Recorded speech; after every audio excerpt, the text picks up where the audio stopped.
Une femme enceinte vit sa grossesse, joie, sérénité, tristesse, tension ou agitation influencera la personnalité du futur enfant. Shalom peuple de Dieu, merci d'avoir suivi cette vidéo. N'oubliez pas de vous abonner en retour. En dernière vérité, parmi les 5, enfin les 9 qui ont été mentionnés hier et les 5 que Dieu m'a mis à cœur de rappeler, nous avons dit qu'une personne au cœur brisé a des problèmes à 2 niveaux. Premièrement, une personne au cœur brisé a des problèmes elle-même. Mais deuxièmement, une personne au cœur brisé devient une source de problèmes pour les autres, qui les côtoient, qui partagent son environnement. Et cinquième et dernière chose, parmi les choses que j'ai voulu rappeler, mentionner hier, c'est que face au cœur brisé et à leur conscience, la Bible nous montre qu'on a 2 types de personnes. Premièrement, les personnes qui sont conscientes qu'elles ont le cœur brisé. Et nous avons fait mention du premier polygame de la Bible, un homme blessé dans son cœur, qui s'appelait Lémec. Genèse chapitre 4, verset 23. Lui-même dit à ses femmes, Ada et Tsila, il dit, j'ai tué un homme à cause de ma blessure. Et à cause de ma meurtrissure, j'ai tué un jeune homme. Il était conscient. Mais deuxième catégorie de personnes en rapport avec les cœurs brisés ou les blessures de l'âme, ce sont des personnes soit inconscientes ou des personnes pour une raison ou une autre vivent dans les dénigrements, qui ne veulent pas reconnaître cela. Et souvenez-vous, nous avons fait mention de Tamar. Quand Tamar a été violentée par Amnon, écoutez ce que Absalom vient lui dire. Premièrement, tais-toi. Et deuxièmement, ne prends pas trop à cœur ces problèmes. Qu'il y ait des gens qui vivent dans les refoulements. Et ce matin, je vais aborder le 3e ainsi que les 4e sous-points. Et puis on va prier, même dans la prière, toute cette matinée, les premières heures, je priais, j'ai vu 2 fois 2 images. C'est comme si j'ai jeté du combustible. C'est pasteur Nomak qui avait un boîtier d'allumettes et qui venait allumer. Donc pour le message ce matin, je ne serai que Jean-Baptiste qui vient préparer les terrains. Et ce matin vers 7 h, je l'ai vu cracher du feu. Donc je vais préparer les terrains en jetant les combustibles. Cherche ton boîtier. Il faut bien allumer le feu. De brisement de cœur, quelques causes majeures qui font que le cœur puisse être brisé. Pourquoi nous parlons de causes, mais nous disons majeures? 3 vérités importantes à ce niveau à l'introduction. La première, c'est que si les blessures de l'âme ou le cœur brisé sont une réalité, les causes derrière peuvent être variées et différentes. Même réalité, cœur brisé, mais les causes peuvent être multiples, variées et différentes. Deuxième vérité attachée au cœur brisé, c'est que les brisements du cœur sont souvent causés par 2 sortes de choses. J'utiliserai un terme plus juridique. Premièrement, les cœurs brisés les sont par commission, par des choses qu'on nous fait, des négatifs,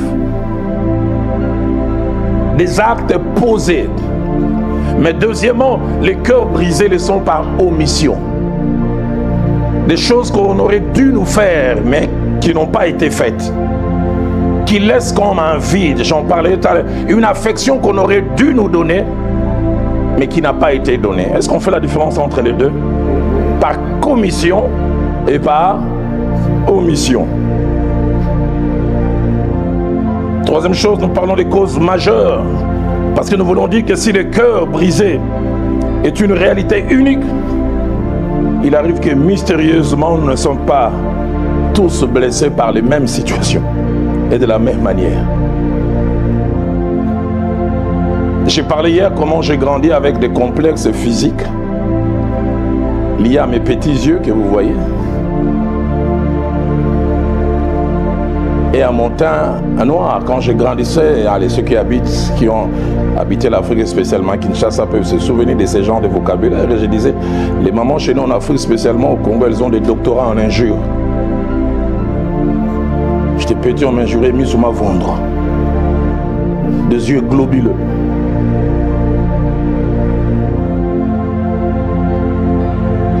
Mais pourquoi j'en parle? Parce que quand j'avais 9 ans, j'avais un cousin qui était venu de Lubumbashi. On disait que c'était ma copie certifiée conforme. J'ai perdu ces traces depuis plusieurs années. Et il est venu habiter chez nous 9 mois. Et le plus étrange, c'est que lui et moi, on recevait les mêmes genres d'injures parce qu'on était pareils. Mais étrange, là où on m'injuriait, mis sous ma vendredi, je me mettais à pleurer, je ne mangeais pas. Lui, on le jurait, mis sous ma vendredi, c'est pour vous aider les jours où une aiguille va tomber la nuit. Ces radars vont les retrouver. Même injure. Moi, brisé, pleurant. Lui, peinard. La grande question, qu'est-ce qui fait que moi, je pleure, je suis écrasé, et lui, ne l'est pas? Ce qui fait qu'en termes de cœurs brisés, des fois on peut vivre la même situation, mais on n'a pas forcément la même réaction. Pourquoi? Et il y a plusieurs causes attachées au cœur brisé. Ça c'est un enseignement. Si je dois apprendre un minimum, il faudra que j'ai au minimum 7 jours. Alors j'ai voulu vraiment faire un condensé. Ce matin, c'est avant midi ou c'est début d'après-midi. Je parlerai simplement de 2 causes. Parce que je parle des causes majeures. La première cause majeure de cœur brisé, ça va étonner plusieurs, ce sont des causes prénatales. C'est-à-dire les cœurs sont brisés avant la naissance. On n'est même pas encore né, mais le cœur est déjà froissé. Depuis quelques années, on parle d'une 40aine d'années. La médecine, avec ses progrès, commence à découvrir les choses attachées à la vie prénatale. Alors que ces choses, la Bible, non seulement en parlait déjà, mais en parlait avec emphase. Et 3 choses que la science aujourd'hui découvre, mais la Bible en parle déjà. La première, c'est que même dans le ventre, l'enfant est un être conscient. Et le monde découvre ça aujourd'hui. On a fait des études, une musique joue à l'extérieur, l'enfant entend. Et même plus tard, quand il sera né, il sera sensible à cette musique. Étonnant. Deuxième secret, deuxième chose que le monde découvre aujourd'hui, mais que la Bible nous montre déjà, c'est que même dans le ventre, l'enfant a des émotions. Pas souvent personnelles, mais ces émotions sont liées aux émotions de sa mère. Ce que la mère vit, expérimente, l'enfant les subit. C'est pourquoi je parlerai tout à l'heure de la grande importance de savoir bien vivre ses grossesses. Troisième chose que la science découvre aujourd'hui, mais la Bible déjà en parle, c'est que les climats dans lesquels une femme enceinte vit sa grossesse, joie, sérénité, tristesse, tension ou agitation, influencera la personnalité du futur enfant.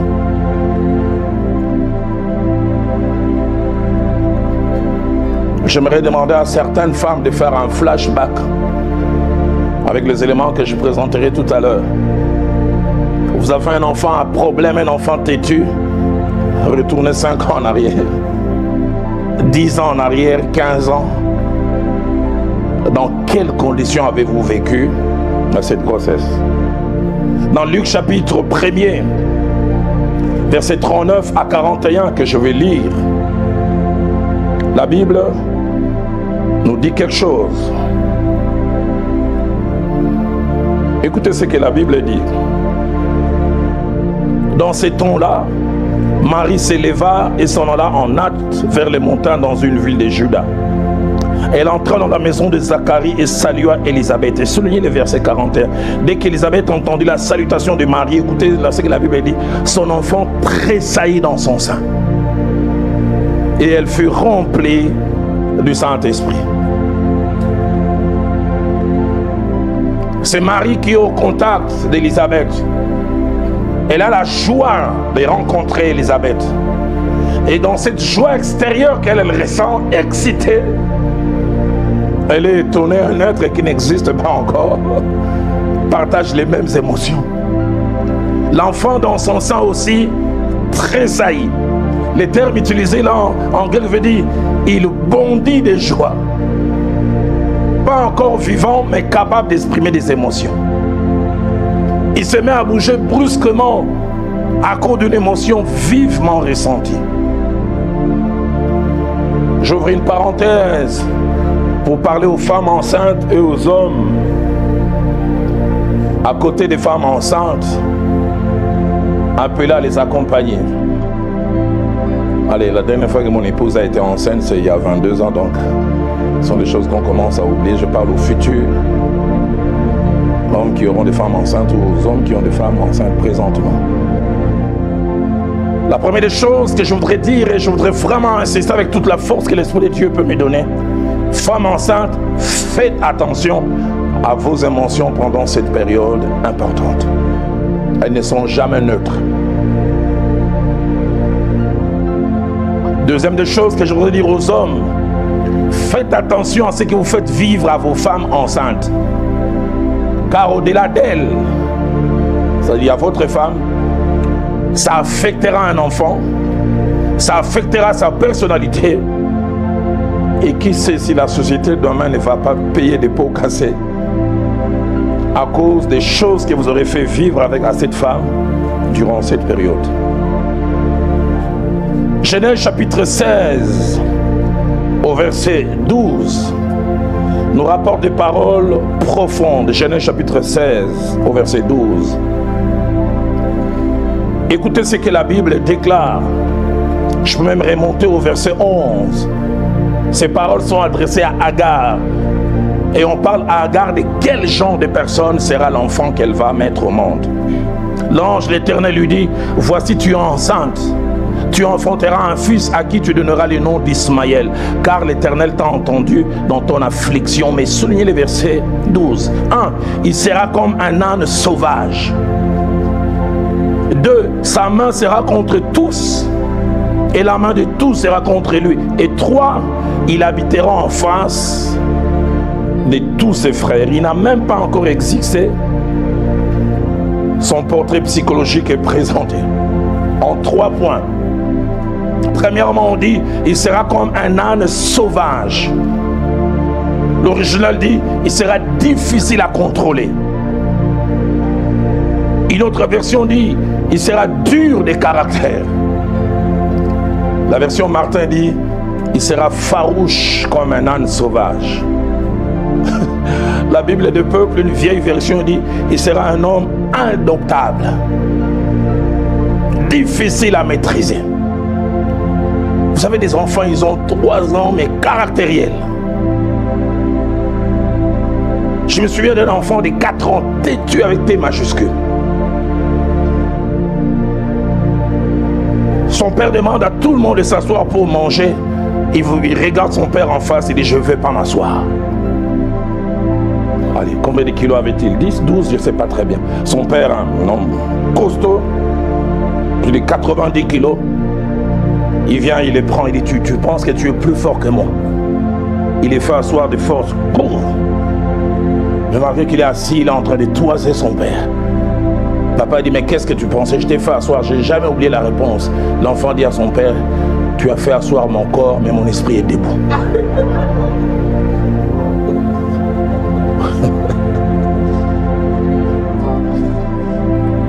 C'est ta force physique qui te donne l'impression que tu m'as fait plier. Mais là, au fond de moi, je suis debout. Est-ce qu'un enfant peut être comme ça?